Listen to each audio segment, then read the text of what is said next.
សួស្តីទាំងអស់គ្នាខ្ញុំសំនេះយើងមកសម្រាយរឿងមួយដែលមានចំណងជើងថាចាស់ថ្វាយឡៃសម្រាប់អ្នកចង់បាកាហ្វេខ្ញុំអាចដូណេតតាម QR នេះបាន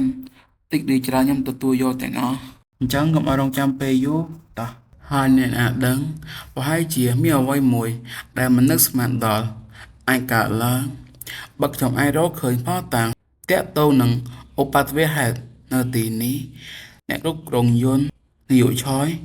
ហើយអ្នកកំពុងធ្វើអ្វីនៅទីនេះ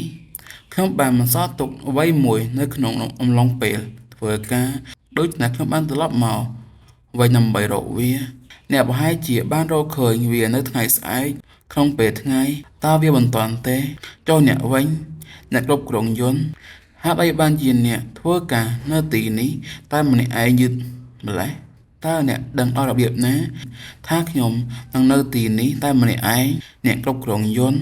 នេះហាក់ដូចជាចង់ដឹងចង់ឃើញអំពីខ្ញុំណាខ្ញុំបានឮថាអ្នកបានស៊ើបអង្កេតកំណត់ត្រារបស់ខ្ញុំពីគេហទំព័រផ្សេងទៀតតើអ្នកបានដឹងរឿងនេះដល់របៀបណាតើអណ្ដាតរលងរបស់អ្នកណាបានជាក់វាចេញហេតុអីបានជាអ្នកធ្វើវាម៉ាន់ស៊ូនិងគីមយ៉ុងឃូផងដែរនិងប្រហែលជាអ្នកដទៃទៀតមិនយល់ពីអ្វីដែលអ្នកកំពុងនិយាយទេប្រហែលវាបើវាជាការអន់ចិត្តវានឹងកាន់តែងាយស្រួលក្នុងការយល់ឬបើវានិយាយអំពីបញ្ហាទូទៅដូចជាលុយកាក់ប៉ុន្តែវាមិនមែនជាទាំងពីរទេមែនទេនេះហាក់ដូចជាជិតស្និទ្ធនឹងមនុស្សទាំងនោះណាមិនសមហេតុផលសោះតើអ្នកមានអារម្មណ៍យ៉ាងណាចំពោះរឿងនេះចង់បានស៊ូប្រាជ័យមែនទេ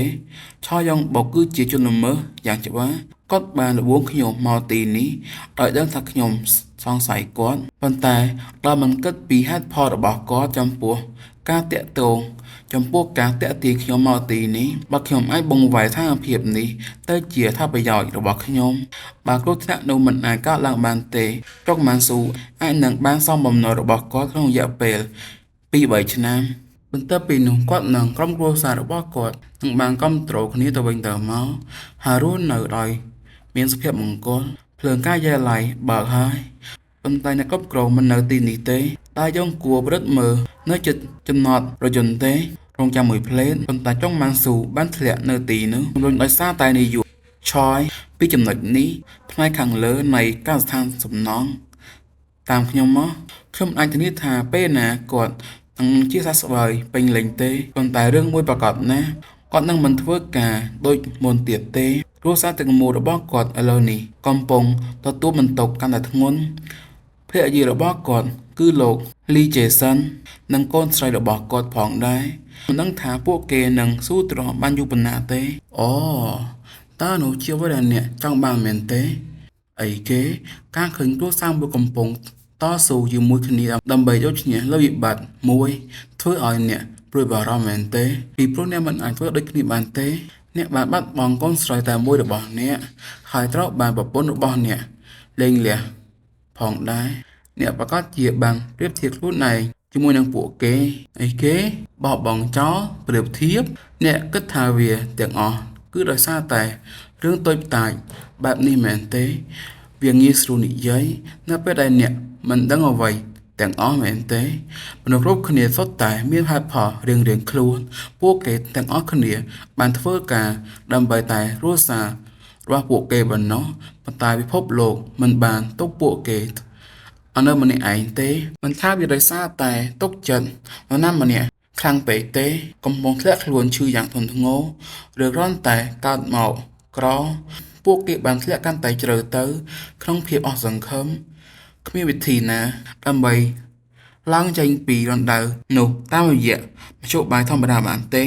គ្មានអ្នកណាជួយមនុស្សដោយពួកគេទេដូច្នេះតើវាខុសទេក្នុងការចង់ជួយពួកគេចេញពីរណ្ដៅនោះតើខ្ញុំគួររញឲ្យខ្លាំងជាងនេះទេកុំនិយាយរឿងមិនសមហេតុផលអីតែអ្នកកំពុងជួយអ្នកណានៅទីនេះចុងម៉ាន់ស៊ូមានបំណុលតបែងស៊ីសងគាត់បាននាំរណ្ដៅនោះមកលើខ្លួនឯងហើយអ្នកបានរុញមនុស្សឲ្យធ្លាក់ចូលទៅក្នុងស្ថានភាពនោះតើអ្នកអាចធានាបានយ៉ាងដូចម្ដេចថាពួកគេគ្រាន់តែរងរបួសគ្រប់គ្រាន់ដើម្បីទាមទារសំណងហើយមិនស្លាប់ពួកគេអាចស្លាប់ទាំងអស់គ្នាព្រោះតែអ្នកនៅក្នុងការពិតមានអ្នកដែលទទួលបានជោគជ័យជាឧទាហរណ៍លោក គឹមឆុងឃូបានទទួលសេចក្តីសង្គ្រោះដែលគ្មានអ្នកណាអាចផ្ដល់ឲ្យគាត់បានទេដោយសារតែខ្ញុំសម្រាប់ម៉ាន់ស៊ូគាត់ពិតជាគ្មានសំណងទេបើអ្នកទុករឿងនោះចោលទៅអ្នកបានធ្វើឲ្យម៉ាន់ស៊ូល្ងងនោះដែលកំពុងព្យាយាមនៅស្ងៀមនោះហើយជាមូលហេតុដែលគាត់បានផ្លាស់ប្ដូរចិត្តវាទាំងអស់គឺដោយសារតែអ្នក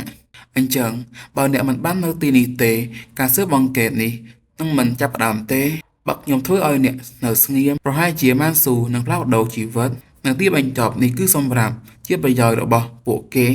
រួចខ្ញុំចេញនឹងផ្ទុយពីគោលការណ៍របស់អ្នកតើអ្នកគិតថាខ្ញុំជាមនុស្សតែម្នាក់គត់ដែលដឹងអំពីរឿងនេះមែនទេខុនបែបជីនដឹងរឿងគ្រប់យ៉ាងខ្ញុំមិនខ្វល់ថាបែបជីនជានរណាទេខ្ញុំនឹងគិតអំពីរឿងនោះនៅពេលក្រោយទេមិនមែនខុនបែបជីនទេលោកគឹមអ្នកគ្រប់គ្រង